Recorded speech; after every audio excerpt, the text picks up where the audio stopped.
But I'm not frustrated. He You does didn't not answer have the my votes, question. and we are hearing from many frustrated. people who are still voting with Kevin McCarthy. You're who not are answering very my question. supportive of what I'm not frustrated. I'm not frustrated at all. Just shut up.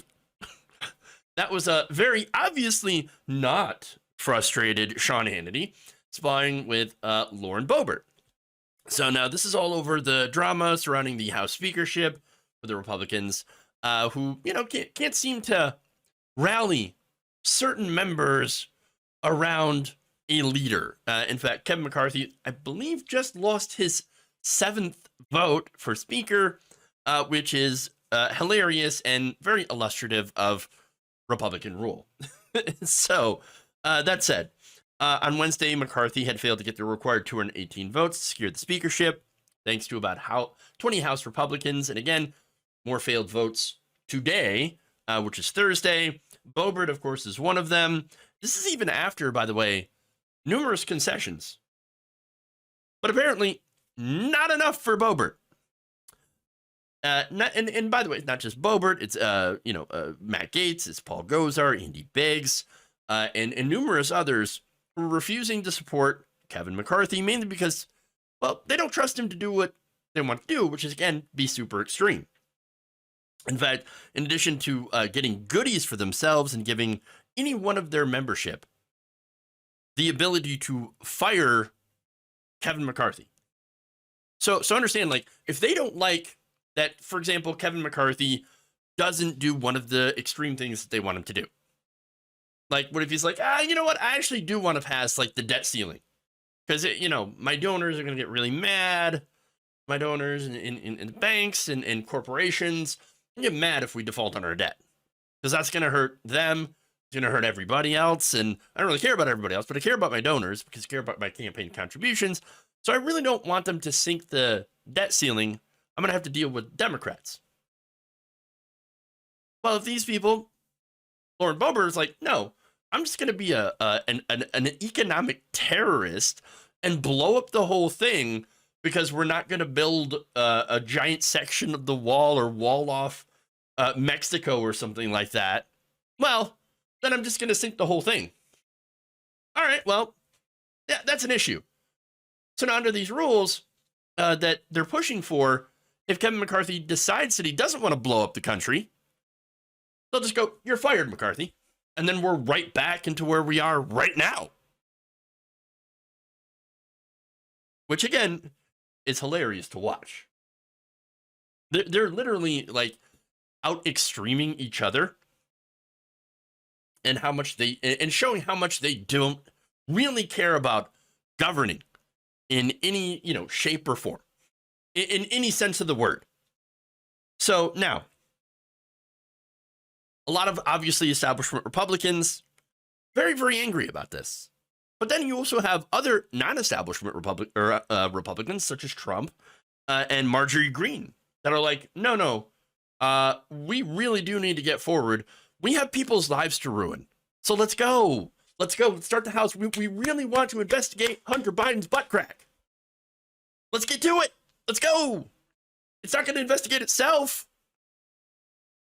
We just want to get moving. Get forward. All right. Well, so Sean Hannity is, again, one of those people that is also supporting Kevin McCarthy and wanting to get on with the business of ruining other people's lives. And so what he's going to do is he's going to try to appeal to Lauren Boebert with both logic and math. And, well, I'm going to show you exactly how that went. Take a look. Let me turn the tables, Congresswoman. Kevin McCarthy has 203 votes. Your side has 20. So if I'm going to use your words and your methodology and your math, isn't it time for you to pack it in and your side to pack it in, considering he has over 200 and you have 20? President Trump needs to tell Kevin McCarthy, you don't have the votes. We need to come up with a consensus candidate to elect a Speaker of the House. You don't have the votes, and it's time to withdraw. He has 203. Your side has 20. Why is it time for him to withdraw and not you when he has so many more votes? Well, Sean, he needs 218, and he does not have 218. We've been trying to work this out. If by Friday you and your group of 20 don't have a name with 30 votes, is it time for you to withdraw? And if not, why do you support a double standard? Last question. Kevin McCarthy does not have 218 votes. Kevin McCarthy will not be Speaker. And you have 20. I asked you a very specific question. If by Friday you don't have 30, I will not, Sean. I will not withdraw, Sean. If you only have 30, to be clear, you will not withdraw. 30 is going to be a beautiful number to reach. But you're telling Kevin McCarthy and the 203 people that support him to withdraw because they don't have 218. That's what you're saying. You know, I feel like I'm getting a liberal I'm not going an to answer support from a Kevin liberal. McCarthy, Sean. Okay. Basically, this is Sean Hannity after this conversation. I have not loved this conversation. No, this was horrible. This was a terrible idea. Oh my God, it's like talking to a wall. Or in this case, he's like, oh, the worst thing I could call you is a liberal. Okay. Oh, it's like talking to a liberal. It's terrible. It's terrible. It's terrible. It's like you just want to rip your hair out. Well, go ahead, Sean. Again, this is all, speaking of liberals, speaking of the left as well, we all find this massively entertaining. Just absolutely hilarious to watch the leopards eat each other's faces for once. I know. It's wonderful. It's just wonderful. Just please answer the question. Why is your 20 equal to my 200? Because I can't math. This is beautiful.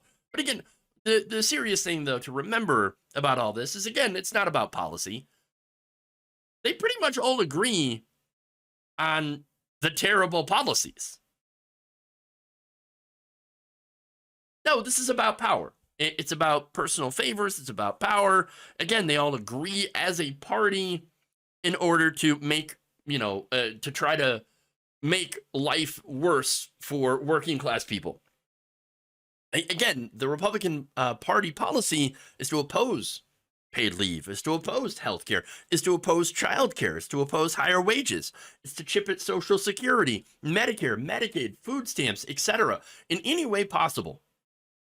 Now, the difference here is Boebert just wants it all gone immediately, all that stuff.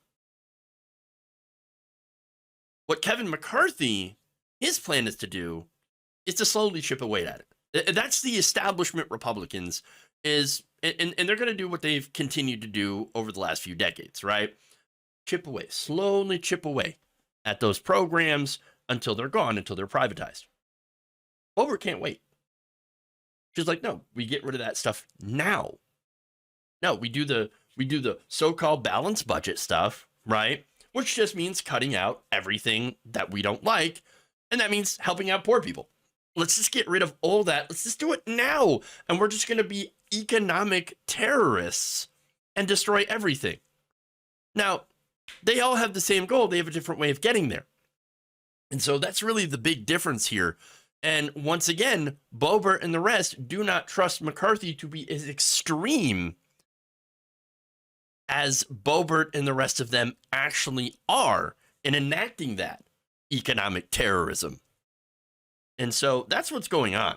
Okay.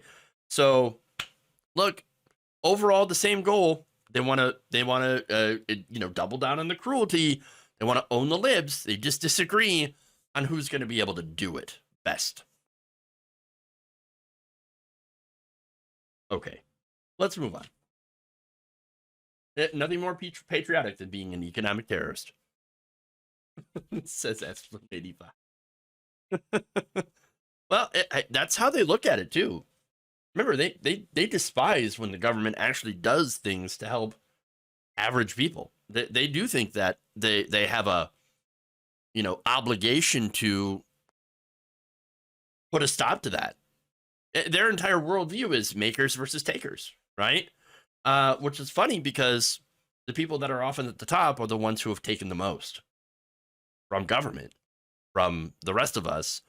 And not only in the form of tax subsidies and things like that, and our infrastructure, but have also taken a lot of opportunity from the average American by crushing them and not allowing them to advance.